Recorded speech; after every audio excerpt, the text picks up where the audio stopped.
वक्त नहीं है और समय नहीं है। बार बार मनीष तिवारी कह रहे हैं कि हमारे साथ संजय टंडन बहस कर ले किसी भी चैनल पे, चाहे वो CNN न्यूज़ ही चैनल क्यों ना हो, उस पर भी बहस कर सकते हैं।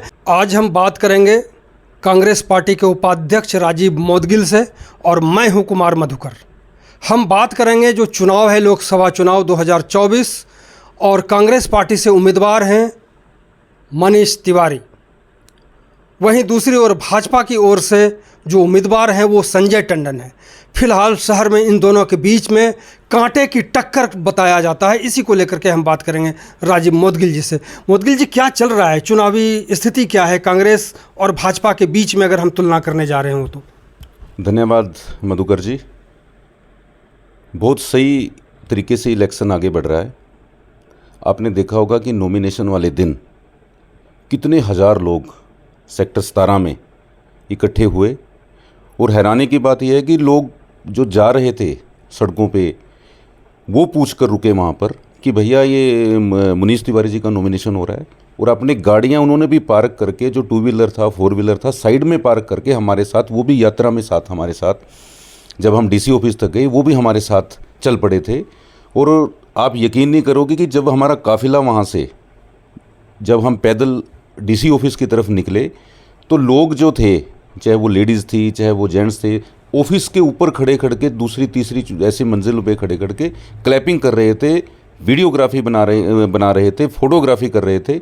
मज़ा आ गया, बहुत बढ़िया, सही तरीके से हम वहाँ पर DC ऑफिस में गए और लोगों ने काफ़ी सराहना की। सारे न्यूज़पेपर में, आपको पता ही, आपके चैनल पे भी चला कि एक रिकॉर्ड टूट गया। बरसों के बाद इतनी भीड़ इकट्ठी हुई, बरसों के बाद हमें लोगों को ये कुछ देखने को मिला। और हम आपको बता रहे हैं कि हर कांग्रेसी गदगद था। सबको ये खुशी हो रही थी कि इतने लोग इकट्ठे हुए। एक्सपेक्टेशन इतनी नहीं थी, लेकिन फिर भी कितने हज़ार लोग इकट्ठे हुए। मैं कहता हूँ कि वहाँ से इलेक्शन एक नई दिशा की तरफ बढ़ चला है। अगर हम तुलना करें, संजय टंडन ने 10 तारीख को नामांकन पत्र भरा था जी।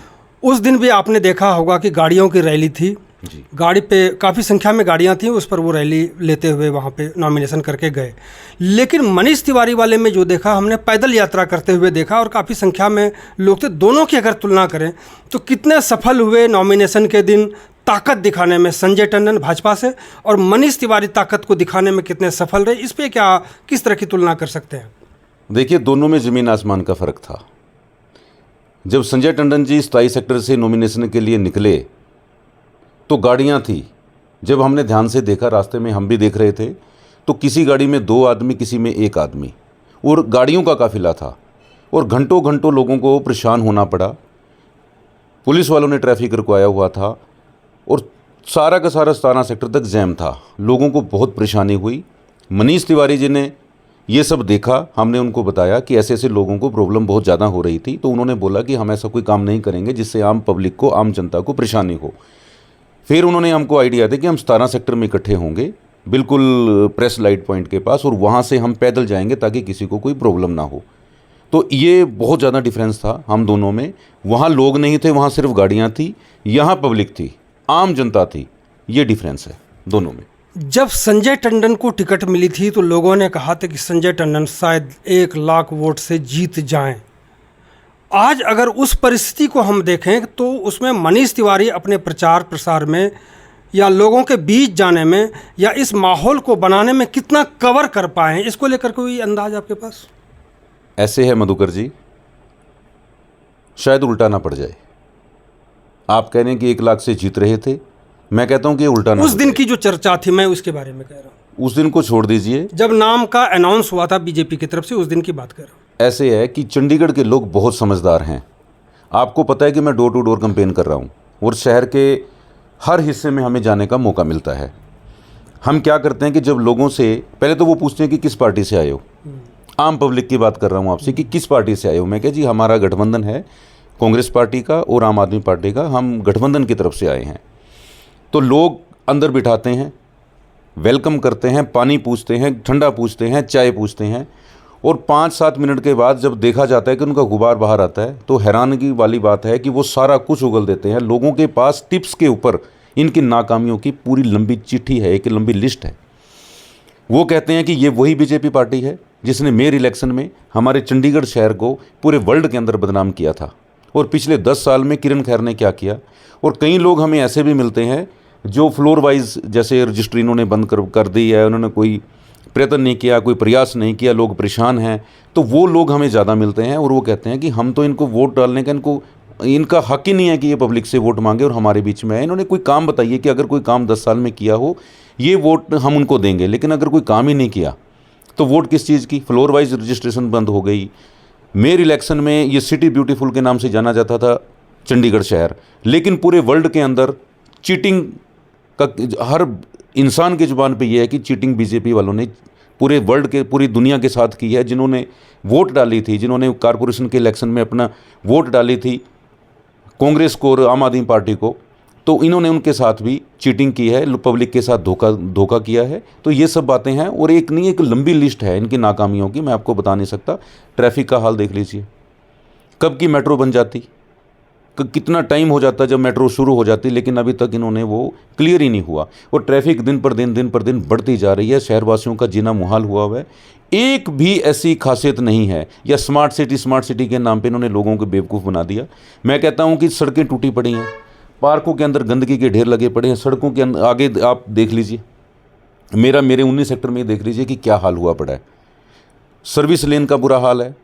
जो ये कहते हैं कि ये 2 व्हीलर के लिए जो इन्होंने अलग से लेन बनाई है वो टूटी पड़ी है। ऐसा कुछ भी नहीं है। पार्कों का हाल बुरा हुआ है, जगह जगह कुत्तों ने आतंक मचाया हुआ है। तो लोगों के पास तो जब जाओ तो एक लंबी लिस्ट मिलेगी। और मेरे हिसाब से जो मेरी ये अपनी पर्सनल राय है कि एक तरफा इलेक्शन है, मुकाबला ही नहीं है। एक तरफा किसके लिए? कांग्रेस के लिए? कांग्रेस के लिए, गठबंधन के लिए एक तरफ है, अकेली कांग्रेस के लिए नहीं है, गठबंधन के लिए। क्योंकि लोग तैयार बैठे हैं, लोगों के अंदर गुबार है, वो कह नहीं सकते। कहते हैं हाँ वो भी आए थे, बीजेपी वाले भी आए थे, वो चले गए, पर्चे से फेंक के चले गए, ये वो बात ही नहीं सुनते। अगर उनको कोई ये चंडीगढ़ की इनकी नाकामियों की बात करें तो बात सुनने को राजी नहीं है। बस वो फॉर्मेलिटी करते हैं, अपना चले जाते हैं। अगर आपकी बात हम मान लें कि बहुत मजबूत है कांग्रेस या गठबंधन जो आम आदमी पार्टी के साथ है, बहुत मजबूत है, लेकिन एक सवाल पूरे शहर में ये भी उठता है कि जो आपके वरिष्ठ नेता, बड़े नेता कहे जाने वाले पवन कुमार बंसल, ये अब तक घर से नहीं निकले हैं कांग्रेस को समर्थन देने के नाम से या कांग्रेस के प्रचार प्रसार में, जबकि कांग्रेस ने उनको बहुत सम्मान दिया है कांग्रेस में रहते हुए। आखिर ऐसी क्या बात है कि वो अपने घर से बाहर नहीं निकल रहे हैं, कांग्रेस के लिए वोट नहीं मांग रहे? नहीं, देखिए बंसल जी तो हमारे वरिष्ठ नेता हैं। मैं बहुत उनकी पर्सनली बहुत रिस्पेक्ट करता हूं। उनके परिवार से मेरा बहुत प्यार है। ऐसा नहीं है वो खिलाफ भी नहीं चल रहे हैं, मैं आपको बता रहा हूँ, वो खिलाफ भी नहीं चल रहे हैं, वो हमारे साथ है। उनका आशीर्वाद हमारे सबके साथ है। वो बिल्कुल ऐसी कोई बात नहीं है। आपको पता होगा कि उनकी पूरी की पूरी जो हमसे नाराज़ थे लोग, वो सारे के सारे वापस आ चुके हैं, अपने अपने एरिया में काम कर रहे हैं, बड़ी बड़ी रैलियां कर रहे हैं, बड़ी बड़ी मीटिंग्स हो रही हैं। तो उसमें कोई नहीं है, वो कोई दिक्कत नहीं है। जब उनको टाइम होगा, बिल्कुल हमने उनके ऊपर छोड़ा हुआ कि जब आपको टाइम होगा आप हमको आशीर्वाद देने के लिए आ सकते हैं। कोई नाराज़गी वाली भी कोई बात नहीं है, कोई ऐसी बात नहीं है। अब हम उनसे रिक्वेस्ट कर सकते हैं, सब उनके घर जा चुके हैं, ठीक है। उन्होंने बोला कि मैं आपके साथ हूँ, उन्होंने खुद बोला, उन्होंने एक वर्ड भी गलत नहीं बोला और मेरे ख्याल से वो हमारे साथ हैं। आखिर इतना सम्मान आप दे रहे हैं कांग्रेस पार्टी में कार्यकर्ताओं को, नेताओं को, फिर भी सुभाष चावला जैसे नेता जो कांग्रेस के वरिष्ठ भीष्म क्या क्या कहे जाते थे, वो भी भाजपा में चले गए इतने सम्मान मिलने के बावजूद। देखिए सुभाष चावला जी को जितना मिला मेरे ख्याल से किसी कांग्रेसी को आज तक नहीं मिला। पार्टी प्रेसिडेंट बने, AICC के मेंबर भी बने, यूथ कांग्रेस के प्रेसिडेंट भी बने, 2 बार मेयर बन चुके हैं।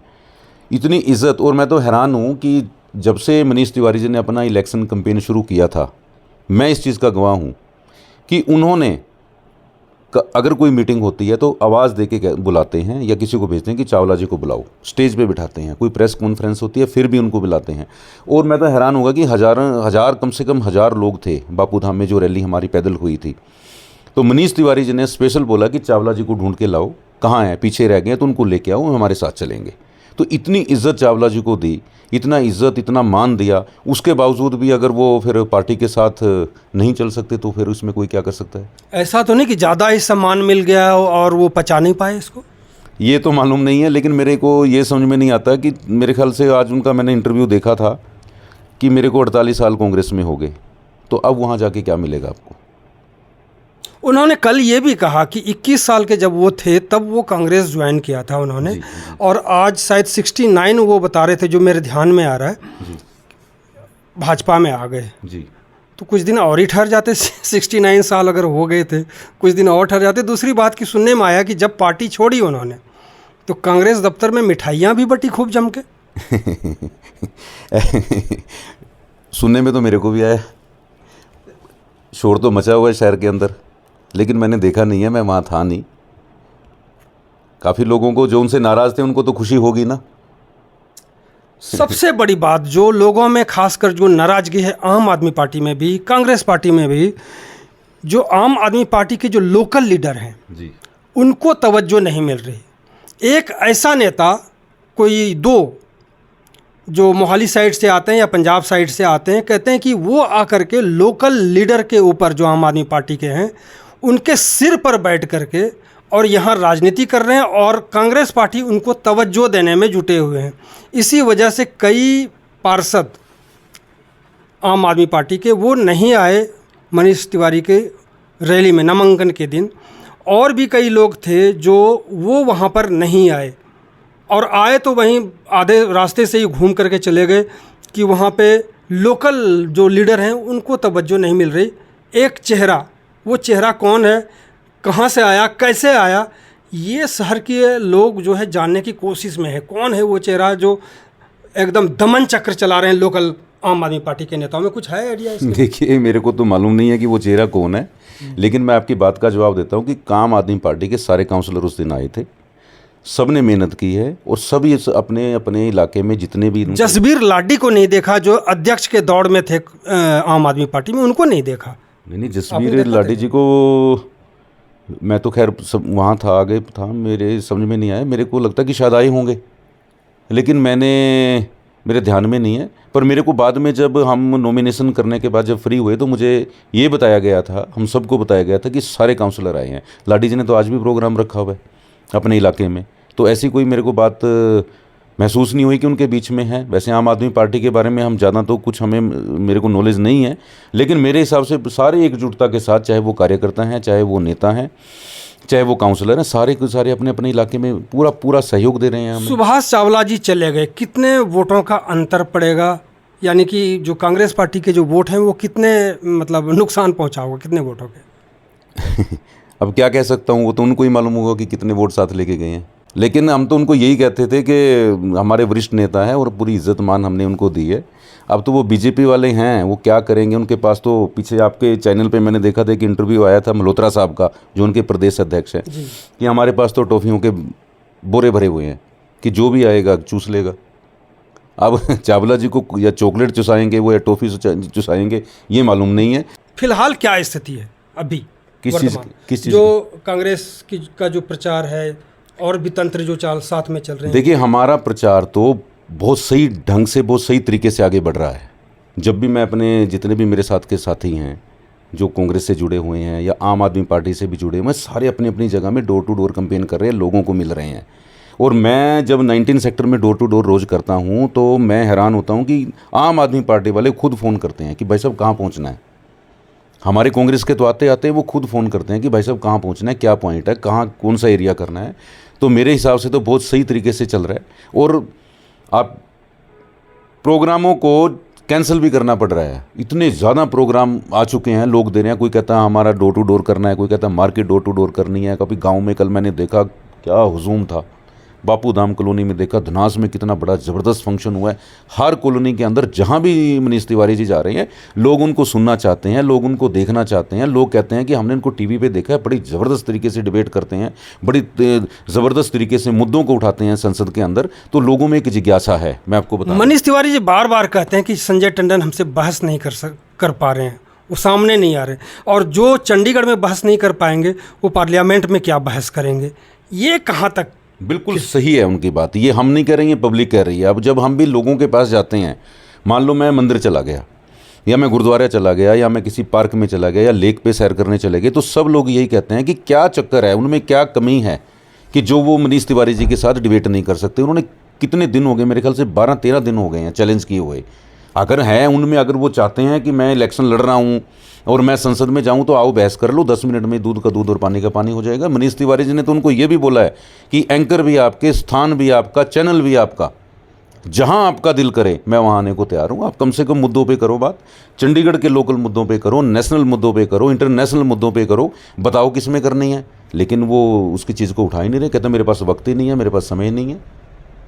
वक्त नहीं है और समय नहीं है, बार बार मनीष तिवारी कह रहे हैं कि हमारे साथ संजय टंडन बहस कर ले किसी भी चैनल पे, चाहे वो CNN न्यूज़ ही चैनल क्यों ना हो, उस पर भी बहस कर सकते हैं। ये हमारे तरफ से छूट होगी, जो भी बहस करना चाहे। बहुत बहुत धन्यवाद बात करने के लिए। राजीव मोदगिल से हमारी बात हो रही थी और ये है कांग्रेस के उपाध्यक्ष, जो आज के पूरे परिदृश्य को लेकर के उन्होंने बताया। बहुत बहुत धन्यवाद आपका बात। धन्यवाद जी, थैंक यू। CNE न्यूज़ के साथ बने रहने के लिए आप सभी का बहुत बहुत धन्यवाद।